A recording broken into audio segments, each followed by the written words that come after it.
সরকার গঠন করে বাংলাদেশের জনগণের উপরে আবার সেই ফ্যাসিস্ট কায়দায় শাসন কায়েম করতে চায়।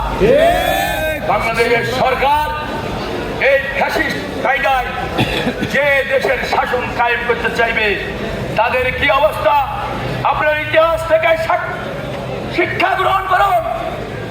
ওই সমস্ত ছাত্র জনতা এখনো দেশে রয়েছে।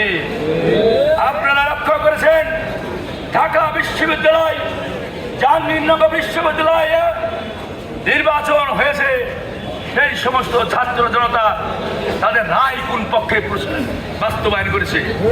আগামী দিনে 16 তারিখে রাজশো আছে, 15 তারিখে চাকসু আছে, এখানেও সেই প্রতিফলন ঘটবে ইনশাআল্লাহ। মানুষ চাই, এদেশের ছাত্র জনতা চাই, তারা যে জন্য যে কারণে এই ফ্যাসিস্ট সরকারকে বিচারিত করার জন্য আত্মত্যাগ করেছে, বন্দুকের নলের সামনে বুক পেতে দিয়েছে, সেই বিষয়টা আবার এই বাংলাদেশে ঘটুক। এই ছাত্র জনতা থাকতে বাংলাদেশের জামাত ইসলামিক ছাত্র শিবিরের কর্মীরা থাকতে এটা হতে দেবে না। ভাইরা, আজকে আমাদের ওই বন্ধু সংগঠনের ভাইরা বলছেন যে বাংলাদেশ জামাত ইসলামী নির্বাচন মধ্য ফেব্রুয়ারির মধ্যেই হবে, মধ্য ফেব্রুয়ারির মধ্যে নির্বাচন করার জন্য জামাত ইসলাম ইতিমধ্যে প্রস্তুতি গ্রহণ করেছে।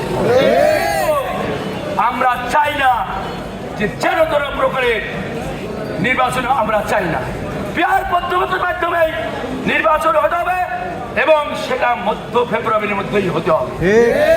কিন্তু আপনাদের নির্বাচনের কোনো প্রস্তুতি নাই, আপনারা এখনো কোনো প্রস্তুতির গ্রহণ করতে পারে নাই। তাই আপনারা পিয়ার পদ্ধতি না মেনে দেশে একটা হট্টগোল লাগিয়ে দিয়ে নির্বাচনকে পিছনের পায়তারা করছেন, এটা আমরা ভালো করে বুঝি। আপনারাই চাইছেন যে নির্বাচন মধ্য ফেব্রুয়ারির মধ্যে না হোক। এই জামাত ইসলামী সহ অন্যান্য দলের লোকেরা রাস্তায় নামুক, পিয়ার পদ্ধতি নিয়ে একটা আন্দোলন গড়ে তুলুক, সরকারকে বিব্রত করুক, আর সরকার যেন বলে যে এই সভাতে নির্বাচন করা সম্ভব হচ্ছে না, নির্বাচন পিছিয়ে দিলাম। এটাই আপনারা চাইছেন, কেন আপনাদের নির্বাচনে কোনো প্রস্তুতি নাই। আমরা ব্যর্থহীন ভাষায় বলতে চাই, বাংলাদেশ জামাত ইসলামী সকল আসনে আমিরের জামাত আমাদের ক্যান্ডিডেট মনোনয়ন করে বলে দিয়েছেন মধ্য ফেব্রুয়ারির মধ্যেই নির্বাচন হবে এবং এই নির্বাচন হবে জুলাই সনদের বাস্তবায়নের পরেই, তার ভিত্তিতে এবং পিয়ার পদ্ধতির ভিত্তিতে এবং স্বৈরাচারের বিচার কার্যক্রম শুরু হওয়ার মধ্য দিয়ে আন্দোলন সংগ্রামে এদেশের সাধারণ মানুষরা অব্যাহতভাবে সমর্থন দিয়ে যাচ্ছে। আজকে আমরা ডিসি মহোদয়ের মাধ্যমে প্রধান উপদেষ্টার কাছে স্মারকলিপি দেওয়ার মাধ্যমে এই বিষয়টা জানিয়ে দিতে চাই যে দাবি দাওয়াগুলো আমরা পেশ করছি, এই দাবি দাওয়াগুলো অবিলম্বে মেনে নিন। বাংলাদেশের অবাধ গণতান্ত্রিক পরিবেশে নির্বাচনের পরিবেশ নিয়ে আসুন। স্বাধীন সার্বভৌম দেশে অখণ্ডতা রক্ষার জন্য কোন বহিঃশত্রুর চক্ষুর আমদানিকে আপনারা পরোয়া করবেন না। সংগ্রামী ভাষার জনগণ পতন নির্বাচন হতে দেবে না ইনশাআল্লাহ। সেই দাবিটা আজকে আমরা ডিসি মহোদয়ের কাছে আমরা কিছুক্ষণের মধ্যে সংগঠনের পক্ষ থেকে স্মারকলিপি পেশ করতে চাই। আমরা আরো ঘোষণা করতে চাই, এ সমস্ত দাবি দাওয়াকে যদি সরকার গুরুত্ব না দিয়ে নির্বাচনের পথেই এগিয়ে যায়, তাহলে জনগণ আবারও 36শে জুলাইয়ের মতন রাস্তায় নেমে সমস্ত ষড়যন্ত্র ব্যর্থ করে দেবে ইনশাআল্লাহ।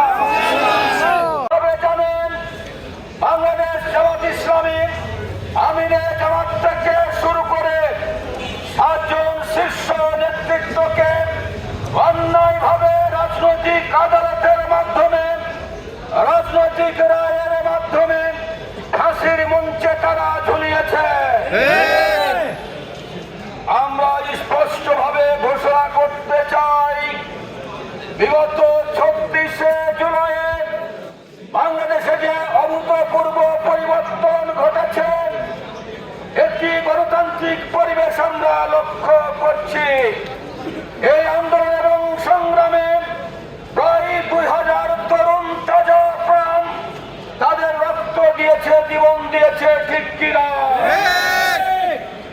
এই আন্দোলন এবং সংগ্রামে প্রায় 40,000 মানুষ, রিক্সাওয়ালা, ঠেলাওয়ালা, ব্যবসায়ী, শ্রমিক, জনতা, ছাত্র তাদের জীবনকে পুলিশ বাহিনীর সামনে, প্রশাসনের সামনে প্রতিবাদের ভাষায় কথা বলতে গিয়ে সরকারি বাহিনী তাদের উপর গুলি চালিয়েছে। 40,000 মানুষকে তারা আহত করেছে। আজকে বিভিন্নভাবে তারা বঙ্গুত্ব বরণ করে অত্যন্ত কষ্টের মাধ্যমে মানবতার জীবন যাপন করছে। সম্মানিত উপস্থিতি, আমরা আপনাদের কাছে আরো পরিষ্কার করতে চাই, বর্তমান অন্তর্বর্তীকালীন সরকার নির্বাচনের একটি রোডম্যাপ ঘোষণা করেছে। আমরা বেদনার সাথে লক্ষ্য করছি, এই রোডম্যাপ ঘোষণা হয়ে